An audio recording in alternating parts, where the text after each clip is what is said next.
Hello everybody and welcome back to another episode of Let's Play DGS. Now, normally this would be where we would be continuing Case 5 into the trial, but I have a friend who is doing one of the voices in the trial that is in Houston, and if most of you know, Hurricane Harvey hit Texas kind of recently, obviously. He's fine, where he lived thankfully did not get flooded, so for the most part he's okay. But, of course, he has to deal with a lot of post-hurricane damage that happened after the hurricane passed. So he hasn't really been able to keep up with the voice work to submit stuff. So, for the time being, I decided we can just go ahead and just do these DLC stuff that I know I was planning to do later on, but I figured, you know what? Why don't we just do it now, since I have the chance to do it? So, basically, these are the Randst magazines, which came out one episode every week, basically, after the release. I think the first two were free. I don't know, it's been a long time since then, and you can get them as they're coming out, or you can get a season pass. That means you get all 8 of them. There's 8 of them. And they're like little extra stuff where there's like a character episode and some director notes, some just additional background stuff and information like that. I'm not gonna go through all of them because I'm afraid this might get hit by YouTube copyright if I did that, because, you know, these are DLC stuff and it's kind of sensitive. But I will go into each of the character episodes, which this one has Naruhodō Ryūnosuke, obviously. I don't know if these are canon or not, but I like to feel like, just because of the way it's play out, I feel like they are. Because they kind of fall into certain places in the main story. This one here happens just after Case 1, but before Case 2 even starts, and then the next one, this one happens before the whole case started in Case 2. Like, they're on the boat, but the whole case hasn't started yet. So, yeah, I don't know, I feel like these kind of do count as, like, actual canon facts, but, you know, you guys can take it how you want. So the first one we're gonna start with, which is with Asogi and Naruhodō, and this is the episode with tongue twisters. And I'm gonna tell you right now, I'm not great with tongue twisters. I'm even worse off with Japanese tongue twisters, and they use Japanese tongue twisters in this one. They're the common ones that you can hear from in Japan, but me being not the greatest at Japanese pronunciation, and my friend who does the voice of Asogi, who is even worse off than me. We apologize greatly if we screw up pronunciations of the Japanese tongue twisters. It wouldn't be right for us to say it in English because then the context would be missed. So, I'm sorry, and let us begin.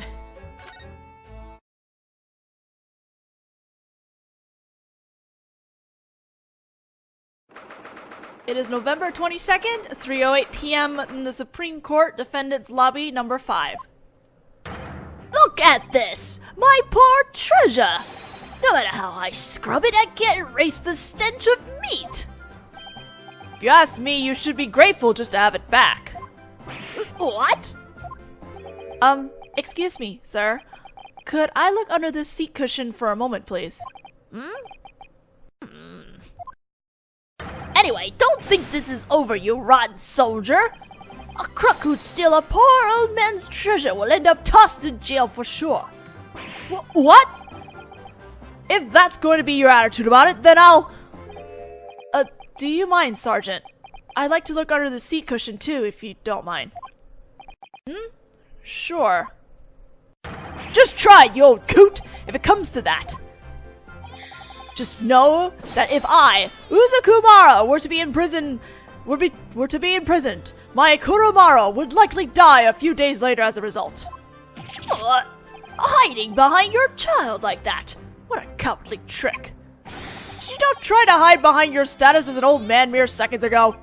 If you're going to use that, then what's wrong with the strategy of using my child as a shield to attack from behind? Excuse me, I need to look under that bench cushion you're sitting on. Oi! Your shuffling around is getting on my nerves. Don't mind me. You're the murderer with the restless eyes from the trial earlier. My eyes may have been restless, but I'm not a murderer.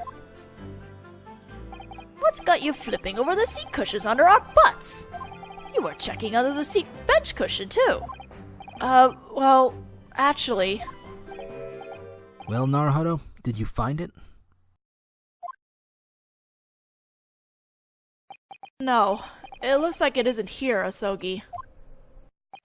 Honestly, I've had just about enough of you, Naruhodō. So what's this all about? Did you lose something? Yes, to tell the truth, we were just about to head out and celebrate his victory. When... I suddenly noticed that my student badge was missing. Your student badge? The thing that was pinned to my collar. Oh, indeed. I must say that a collar without a badge pinned to it is awfully bland. I thought maybe if I went around and looked underneath things, it might turn up. Like the proverbial gold coin under the stake, see? Quit trying to turn that into a proverb. But I've turned over just about everything and I haven't found it. So that must mean that someone saw their chance and stole it, or...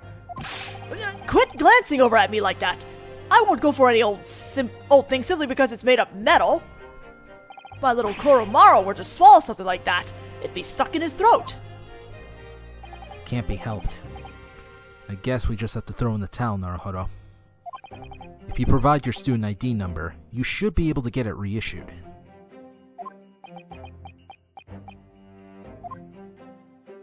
What is it, Naruhodō? Don't tell me you...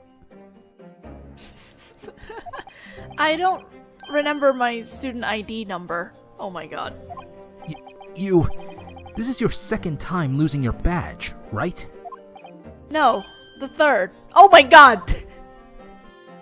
I knew you were forgetful. That's why I told you to write it down somewhere.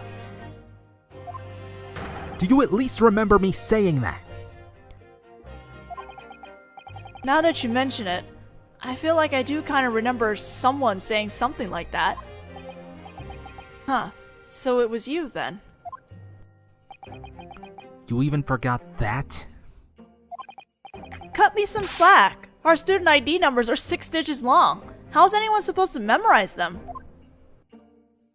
Yume University was only established very recently. There still aren't that many students enrolled there.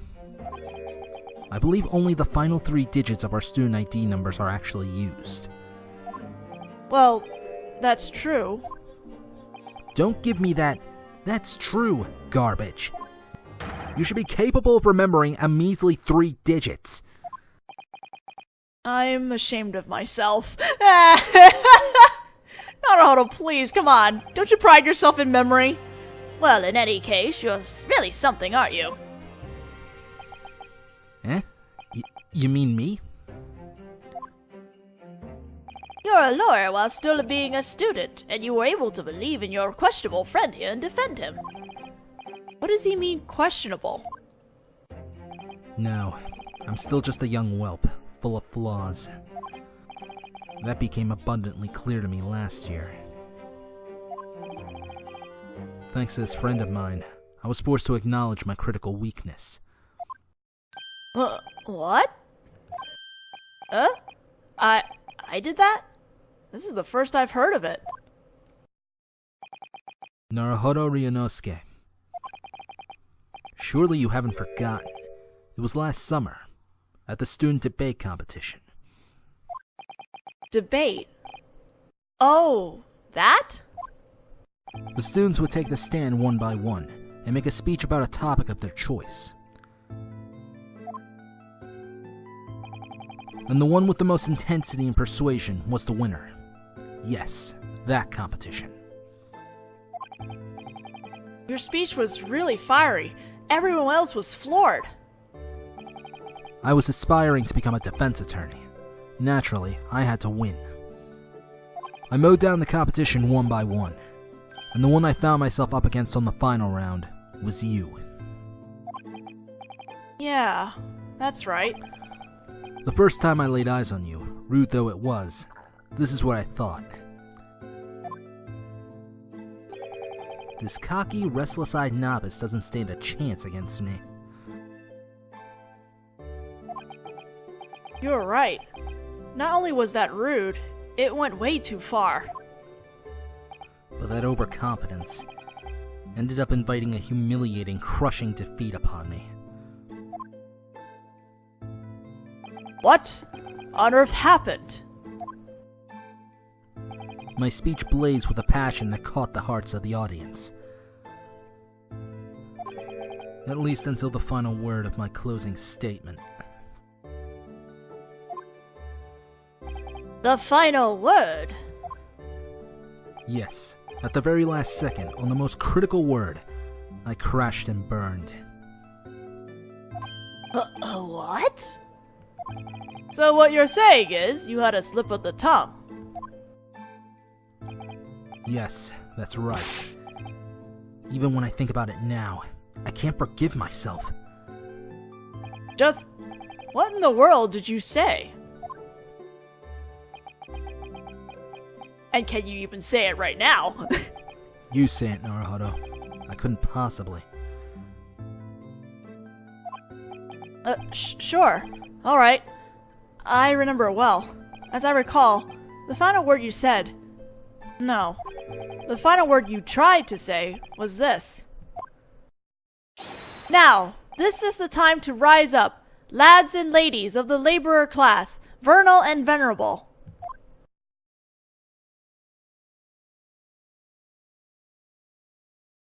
Obviously, there is a Japanese pun, but my friend decided to translate this into a English-fied tongue twister. And that's not even a word. And what about that was a slip of the tongue? Indeed. I didn't hear anything wrong. In that case, sir, would you mind trying to say it for yourself?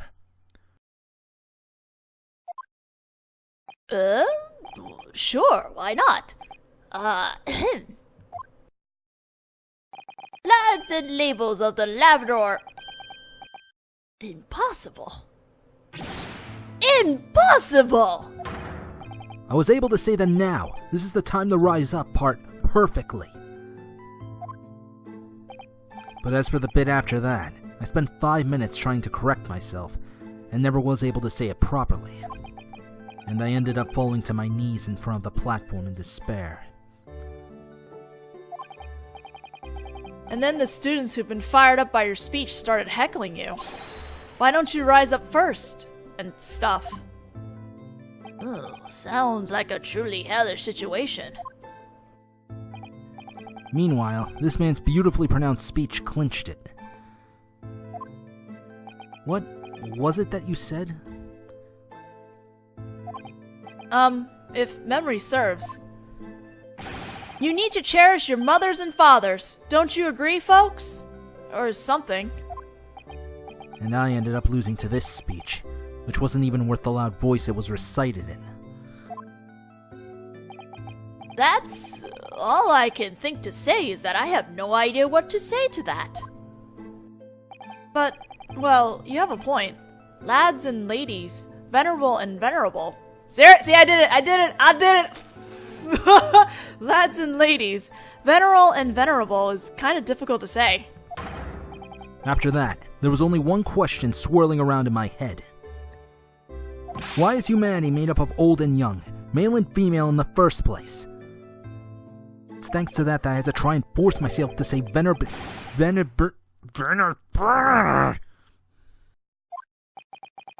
I hope you can find an answer to that question in Great Britain.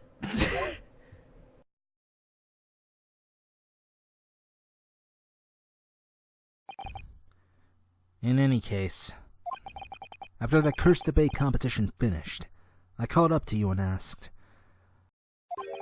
how is it that you're able to speak so clearly and decisively? You gave me this sunny smile and said, tongue twisters are my hobby. Who says that? Could you not grab your katana when you say that? Anyway, what's wrong with having a hobby? And then you repeated those magic words, as if it were the easiest thing in the world. You can't possibly imagine What a blow that was to me. Well, you're right about that. I can't imagine it. Tongue twisters. A bizarre hobby, but it suits you. But some of them aren't that difficult. For example... Let that go through. Okay. Nama nume, nama gome, nama tamago is a pretty well-known one. Ah, even an old coot like me can say that one. I doubt there's anyone who can't say a simple one like that. Right, Asogi?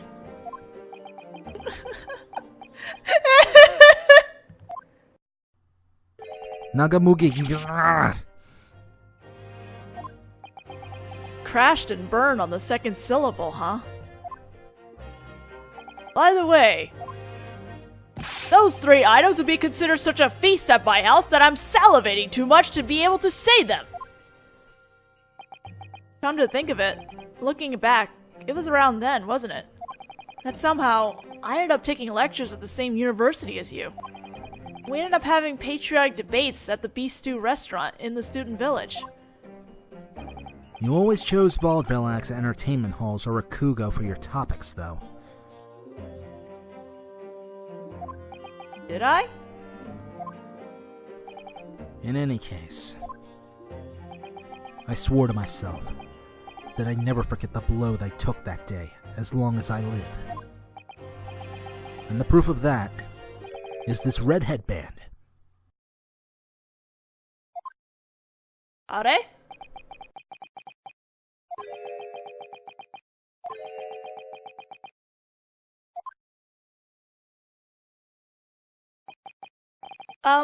Can I ask you something, Asogi? What? I suddenly feel like I completely lost track of what we were talking about. How are those 2 things related? That headband and, this proof you talk about. Like I said, it's about those magic words you so triumphantly rattled off at that competition. The tongue twister? After practicing until my tongue bled, I finally become able to recite just that one. What the heck kind of practice were you doing? This is a perfect opportunity. Listen closely now.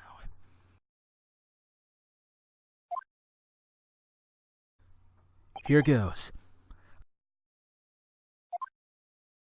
Aka Hachimaki, Aoi Hachimaki, Ki Hachimaki. How was that?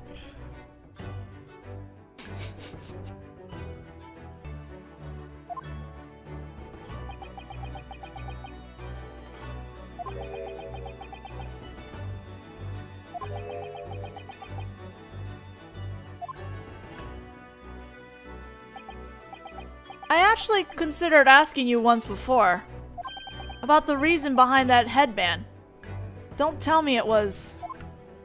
That's right, so I never forget the shock and humiliation I suffered that day. That's what this red headband represents.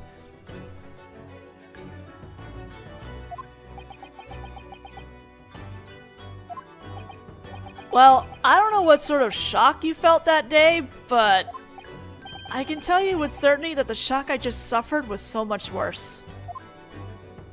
What? Let me just start by saying this.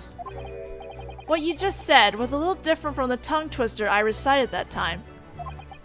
Eh? It's at least as famous as the Namamugi one, so I shouldn't even have to say this, but it's Akamakigami, Oimakigami, Kima. Ah, fuck! Oh, what? I almost had it too. Okay, Kimakigami. Okay, I don't know what happened. I just stopped. Okay. Akamakigami, Oimakigami, Kimamakigami. You know? What?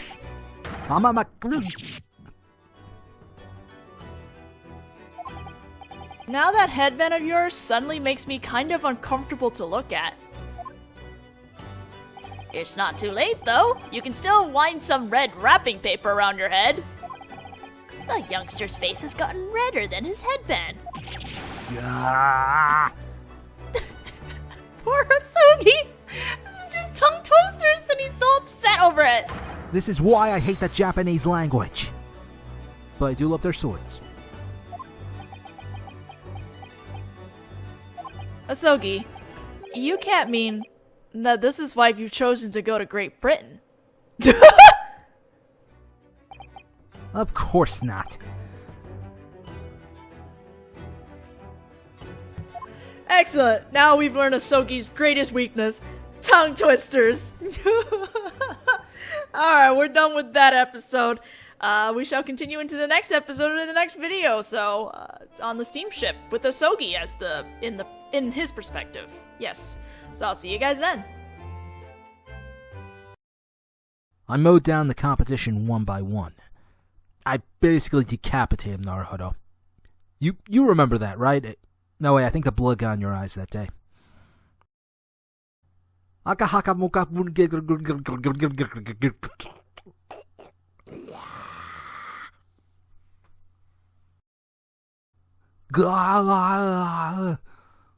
There's your Arnold Schwarzenegger joke.